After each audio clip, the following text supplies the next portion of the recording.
Амансыңбы, құттейін. Қараныңан қағылайын, кең талам. Балалығымдың изи қалған, жүрегімді бүт бойдан ейлеп алған.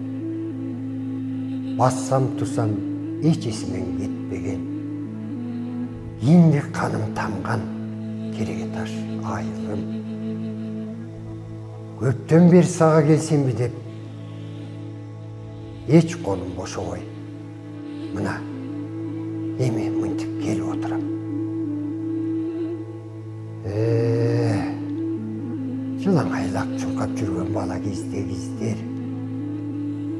Азырда моу жолда көріңен сөйті.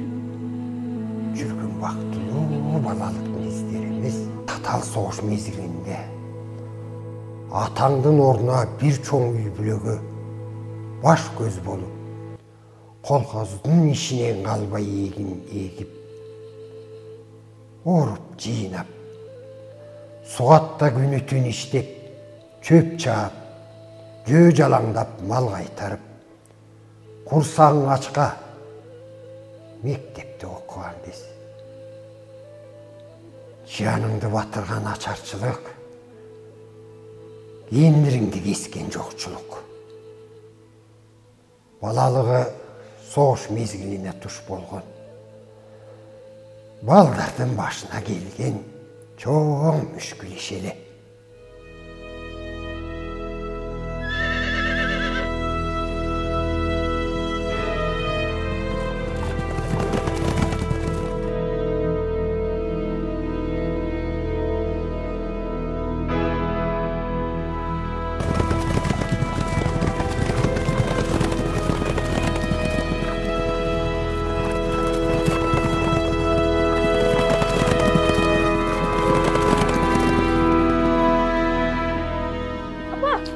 Апа, мен сізді араң таппадым бы?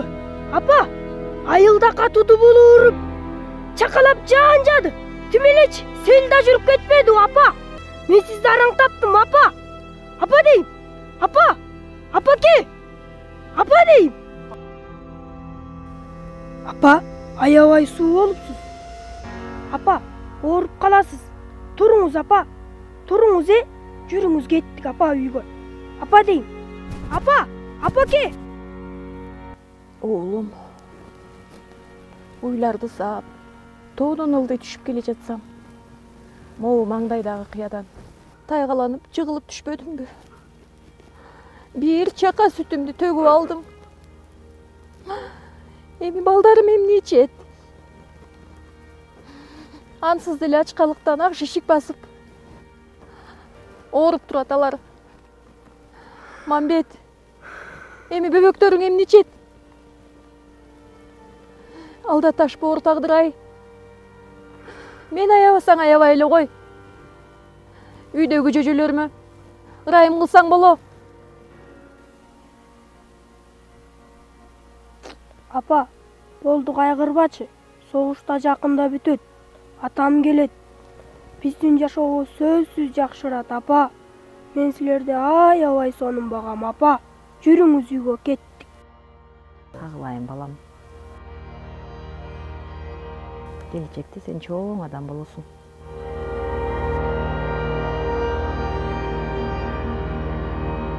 Апа, жүрүңүз, туруңуз, үшүп каласыз. Кеттик.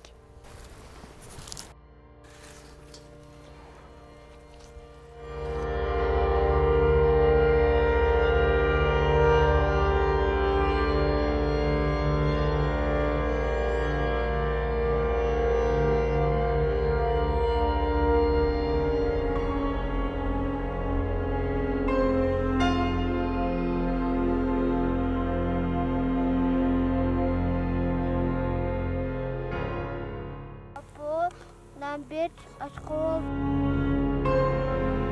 Апа, ұстап келдіңіз бі, ашқолдым. Алда кагылайындармай. Апа, бұл эмне тамак ичет? Апа, мен көтөрчү. Апа, болду, мен окубаймын. Мындан ары күнү түнү иштеп, силерди багамын. Эч качан ачка калтырбаймын, апа. Койчу уулум, бул эмне дегениң? Амаке согуштан келсе мени урушпайбы? Балдарды жакшы карабапсың. Мектепке жибербепсиң деп. Мектепти таштабабы уулум.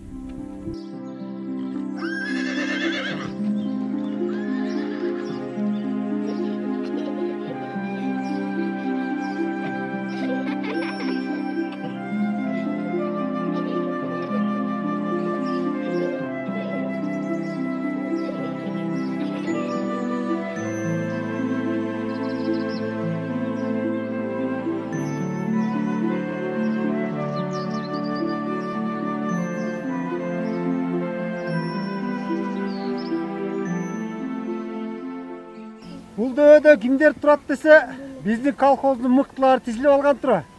Саламатсыңарбы? Кыдыр акенин батасын алган ак элечектүү байбичеси. Арыбаңыз молдоке. Мамбет 2 жумадан бери окууга келбей атат го. Ошол жөнүндө сизден сурайын дедим эле. Калича? Бара кой, балдар менен тигил жакка ойногуп атыш.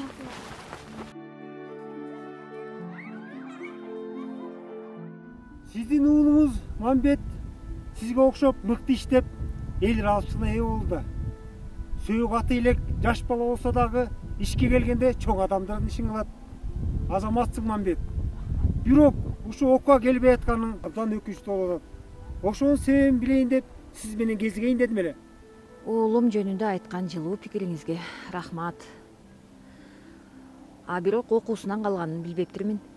Негизи эле Мамбет окууга барбайм деп жатат го. Ошого капа болуп турам. Эмне дейт? Чунак бала. Кана өз оозунан угалчы. Агай, мени кечирип коюңуз, бирок мен мектепке бара албайм. Ой Мамбет, бул эмне дегениң? Сендей акылдуу, иштерман, аракетчил, мыкты окуучу окуайм дегени кандай? Сен мындай сөздөн алыс бол. Сен окууга сөзсүз келишиң керек. Сен окууну улантышың керек. Мамбет, окубасаң айылдан чыкпай, айыр көтөргөн дыйкан болосуң. Сен окуп, келечекте мыкты инсан болушуң керек. Бул заман да өзгөрөт, жакшы заман болот. Агай, мен. Токтот. Эч нерсеңди уккум келбейт. Эртеңден баштап мектепке барасың. Сабактарды калтырбайсың. Сен окуп, билим алышың керек. Сенден чоң адам чыгат. Мен эртең менен башкармага барам дагы сенин жумушуңду жеңилдетишин суранам. Мамбет, сен келечекте мыкты инсан чыгасың. Агай, макул мектепке барам. Бирок башкармага барбай эле коюңуз. Мен мектепке дагы, ишке дагы жетишем. Мына эми оңолдуң Мамбет. Эртеңден баштап калтырбай сабакка сөзсүз баргын. Анда эмесе, байбиче, сак саламаттуу отурла. Кабарлашып турабыз. Айтканыңыз келсин молдоке. Мына эми оңолдуң. Айткан сөзүңө тур. Мамбет, эртең сени мектептен күтөм. Сенден жакшы инсан чыгат. Мен билем.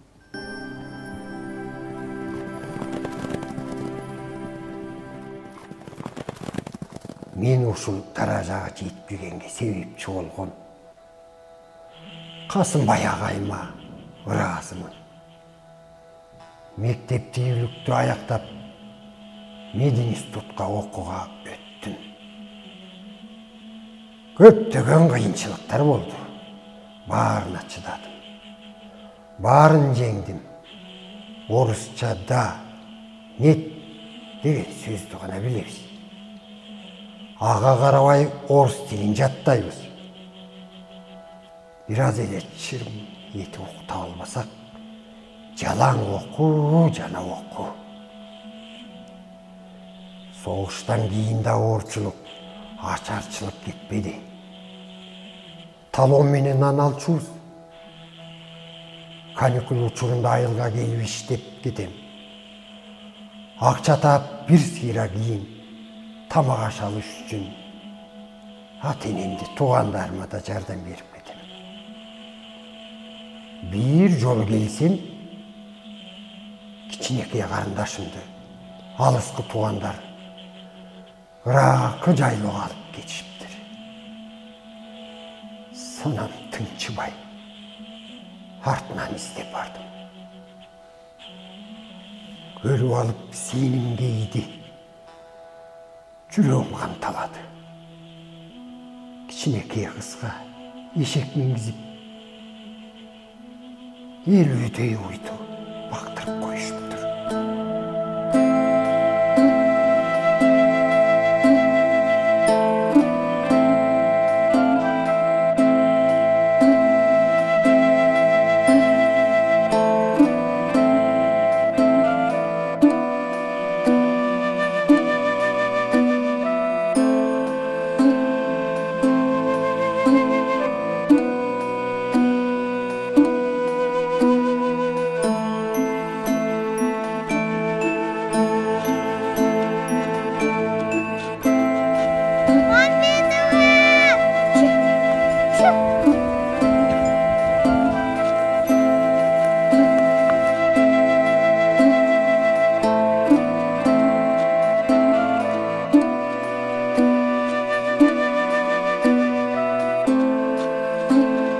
Бөгөгүм мен, кандай түшүк түшкөн сенин кичинекей башыңа?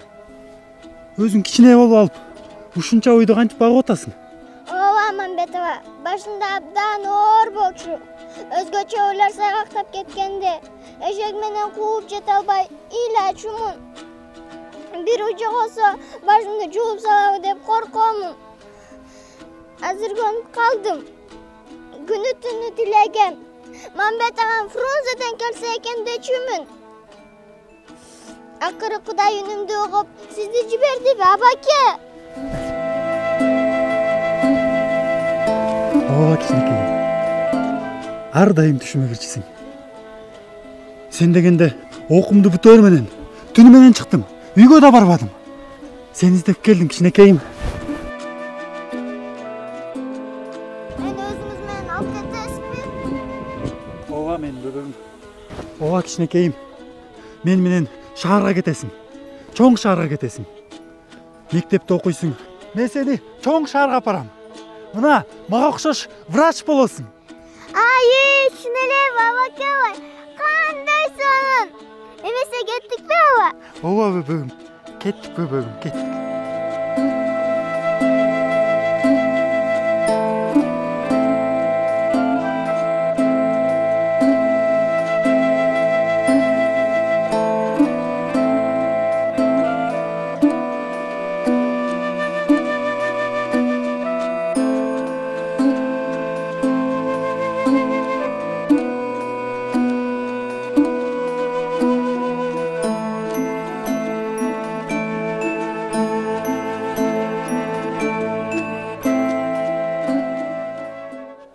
Бул жашоодо эне мээримине, улуулугуна эч нерсе тең келбейт тура. Мына мен бүгүн 95ке чыгып отурам. Мен энемди өлгөндөн бери бир күн кайда гана жүрбөйүн эстебей калган күн болгон жок. Күн болобу, түн болобу, ар дайым эсимде. Энемдин сүйүүсү, мээрими, камкордугу жүрөгүмөн кетпейт. Ооба, көптөгөн ийгиликтерди багынттым. Көп нерсеге жетиштим. Бирок жүрөгүмдө бир арман бар. Миңдеген адамдын өмүрүн сактап калып, энекемди ажалдан сактай албай